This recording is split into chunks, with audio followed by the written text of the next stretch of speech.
My name's Ned. This is my dog Jai, and today we're going to be talking about how to build a financial forecasting tool in Power BI for a fake construction company. Now, this video will stand on its own, but it is part of a series, and I'll link the videos that are a part of that series down below in the video description. Now, in today's video, what we're going to be doing is we're going to be building out the Power BI front end that will allow users to read or to write records back to our database.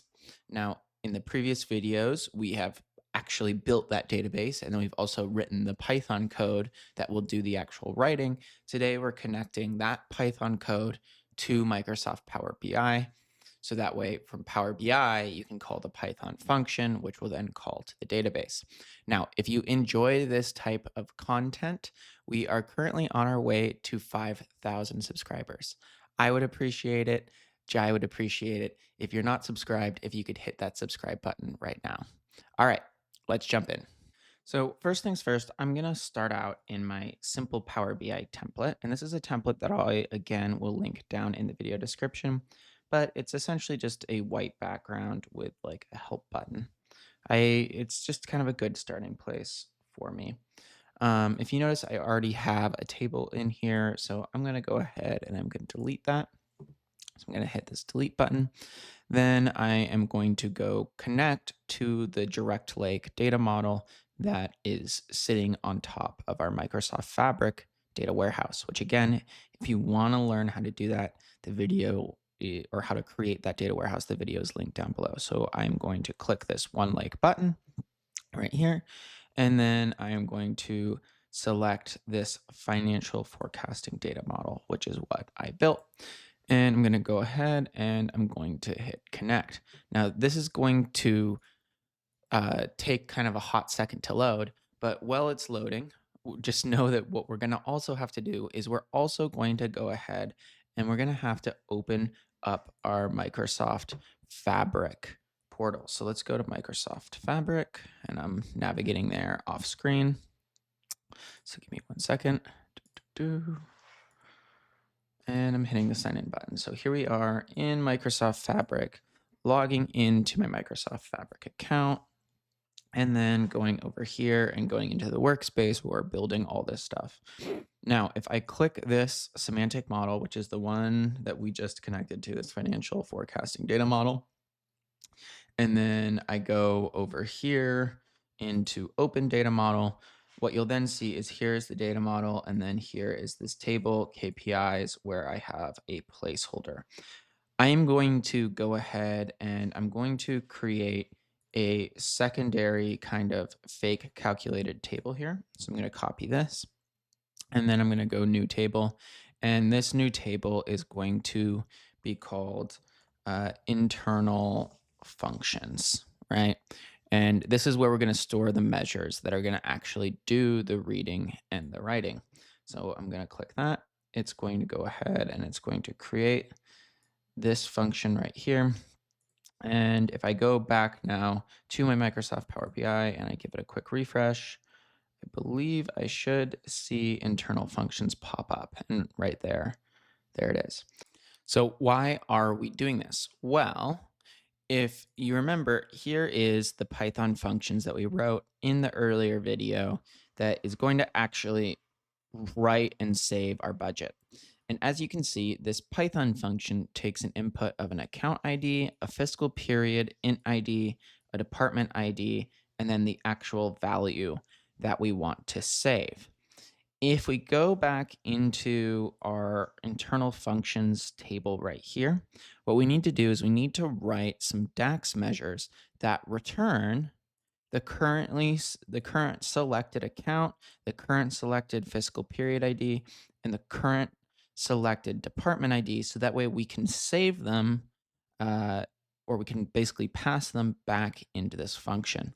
So let's go ahead and let's do that. So I'm going to go back over here into Microsoft Power BI. I'm going to click this new measure right here, and I'm going to call this selected account.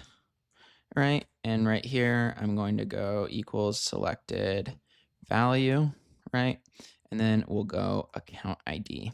So I'm going to go ahead and I'm going to do this off screen for all of those other values, but I'll be right back in just a second. I figure you don't want to watch me do this over and over and over again. And just like that, here we are. We have our internal measures table with our selected account, selected department, and selected fiscal period. So let me show you how this works. So I'm going to go back over here to Microsoft Power BI. I'm going to hit this refresh, and over here you can see all of these selected measures right here. So I'm going to create a new table just temporarily, and I'm going to drag over the selected account, the selected department, and the selected fiscal period. And as you can see, it's going to take a hot second to load, but nothing is really popping up. Then what I'm going to do is I'm going to go over here. I'm going to create a new slicer. I'm going to go into accounts, and I'm going to bring over account description. And I'm going to, for example, select right here, direct materials cost. As you can see, when I select this, it brings over that account ID, right? Now, one thing that it might struggle with is if I have multiple things selected, what you'll see is it'll return a blank. So you have to essentially have just one value selected. Now, this is the functionality that we're going to use to pass variables back into uh, our Python function here, right? So what we're going to do is we're going to have slicers where someone's going to select the account they want to load a forecast to, select the department that they want to load a forecast to, and then select the fiscal period that they want to load the forecast to.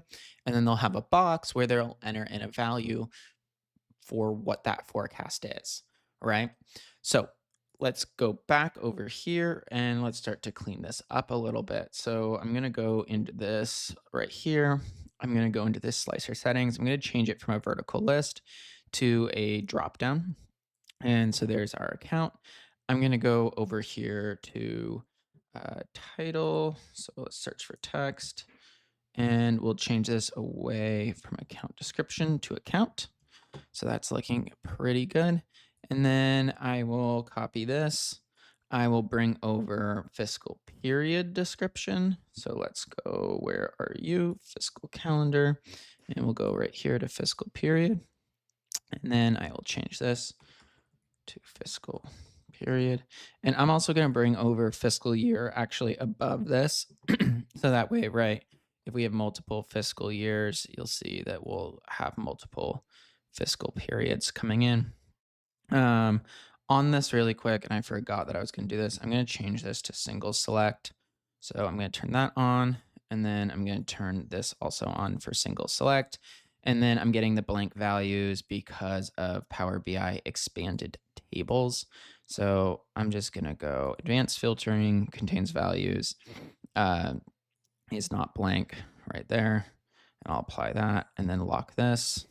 So now, right, we have this just coming over, and I'll do the same over here. So I'll go fiscal year period. I'll go basic filtering, advanced filtering is not blank right here. And I'll apply that filter and I'll give that a lock. So now when we go over here, right, if we go over to 2024, what you'll now see is, well, I guess we don't have a selected value. So I'm actually maybe going to remove fiscal year here because I already had this. Right. Okay. Then because this is a larger table, I'm going to turn on search, and I'll do the same for the account right here. Now, one of the things you might be noticing is that this is not in order. So that's something that we're going to have to kind of figure out. So let's go back into our data model over here. Right. And then let's go back into our account description here. And we should be able to, yep, see sort by column, right? And we're going to have it sort by account ID. And so that's going to load, and that's going to change the sort order here when I give this a good little refresh.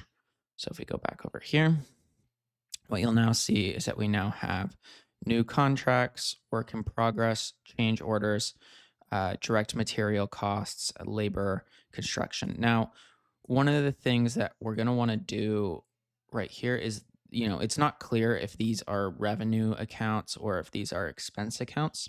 So I'm going to actually create another slicer right here.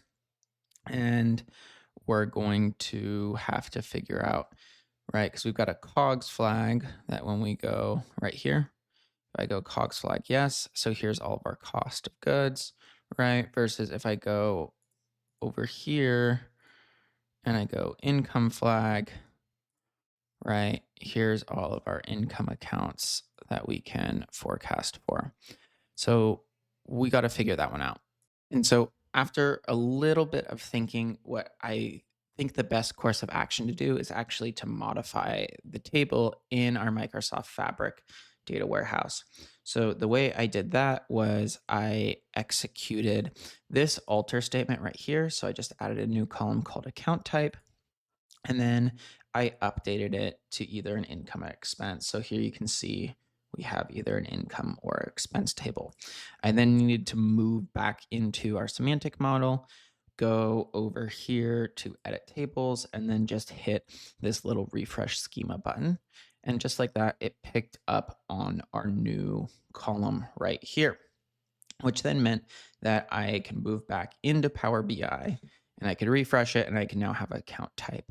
Now I still have a problem, and that problem is when I have a value selected, it in any of these columns, it's filtering that account type, which means that we then need to turn off interactions. So you can get into interactions mode by just clicking this format button right here and then going into and essentially shutting off these interactions. Now, I want to turn off the interaction of account on of the account column onto the account type. So I'm going to click there. And then I also want to turn off the interaction right here of the fiscal period. So I'm going to click that none right here.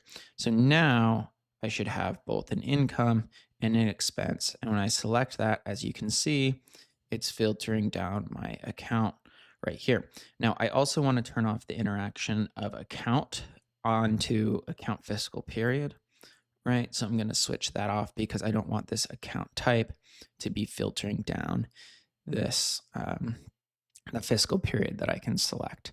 Same with account. I don't want account to be filtering fiscal period, so I'll turn that off. And then same with fiscal period. I don't want you to be filtering account, right? Because this is a live the reason why I'm doing this is because this is a live data model where everything's interconnected. And so what's going to start happening is as we start inserting values into our database, these filters are going to start to interact. So we need to shut off that interaction to allow someone to enter in a value for basically any single one of these accounts, kind of irregardless if there's already a value in that table. Okay, so now that we have this, what we can start to do is we can start to actually kind of build things. So we have all of our slicers, right? We have an expense account, or we can switch to income, and then we're going to get all of our income accounts right here. We have a fiscal period, right? The last piece that we need is we need to insert in a new text slicer, and we need to title this value, dollar value, right? And this will be the dollar value that we want to load. And we will switch the text behind this. So we'll search for text right here, and the placeholder will be like enter dollar value for account, right? And we'll go ahead and we'll move this up, and we'll make this a little bit smaller because no one really needs that much. And then we'll go over here and we'll go insert, we'll go buttons, and we'll go blank button. And we'll title this as save budget. So if we go back over here to text, action, we'll turn that on. And where is our text? We'll turn this on to text and we'll title it save budget, right? So here we are saving the budget. So we'll set these two, and then we can set this period and we'll enter the dollar value. And then the action, right? If we get rid of this, so let's get rid of that text. The action right here would be to call a data function The data function will be in the my construction company. The function set will be write, edit, delete, and the data function will be create slash edit. And the account ID right here will be, if we hit this FX, it'll be right here, our selected account, right? The fiscal period ID, if we go right here, it will be our selected fiscal period. So if we go down here to internal KPIs right there. And then the department, oops, I realized I didn't create a department one. So we'll quickly copy this and we'll move this over and we'll go into department and we'll go department name right here. Although I just realized I cannot see department ID in this data model. So let's go back over here and it looks like department ID is hidden. So I'm going to hit that little unhide button and then go back over here and I'm going to refresh this so that way we can get department ID coming through. So there it is. But that said, right, so we'll get rid of this and we'll bring over our department name and then we'll change this text to department right here. And then again, we'll turn off those interactions. So we'll go format interactions, right? We don't want it interacting with any of these. So we'll turn that off. And then well, actually we'll have to go interactions. So we don't want you inserting, playing with this. We don't want you playing with this. We don't want you playing with this. And then we don't want this one playing with this. And so now we have our department, right? So commercial, electrical, plumbing, right? And we'll put this department up and over here. And we'll bring this down, right? And then we'll bring this over, right? So here they would select their department, and let's turn off that interaction mode, right? So they would select their department, their income type, their account, their fiscal period, and then they would enter in the new value, right? So the new value would be that the dollar value they want to save. So going back over here and getting rid of that and going back to our action, our FX would be our selected department ID right there. And then our value right here would be our dollar value. So let's test this out. So we have commercial, we want to load an income, we want it to be a new project in fiscal period 3, and our dollar value, let's just say, would be $1,000. So I'll click that check, and then I'll control click right here to save the budget. And what I would expect to see happen here is we'll get a success message saying that this budget was saved successfully. So sometimes these data functions take like a hot second to load, which is why I came back on camera, because it's running right now. The compute's spinning up. So any second we will get a success message just like this one. Budget has been saved. So what that means is that we have now written a record of this value back into our database. So really quickly, let's just pull this over. And if we go into fact budget, right, and we bring over value, what you'll now see is, look, there is our value now pulling in. Here's the $1,000 that we just saved into this. So that is pretty exciting from my POV. I hope it is for you. And if you enjoyed this video and enjoyed kind of building alongside me, again, please consider subscribing. All right, with that, I'll see you on the next one. Thanks for watching.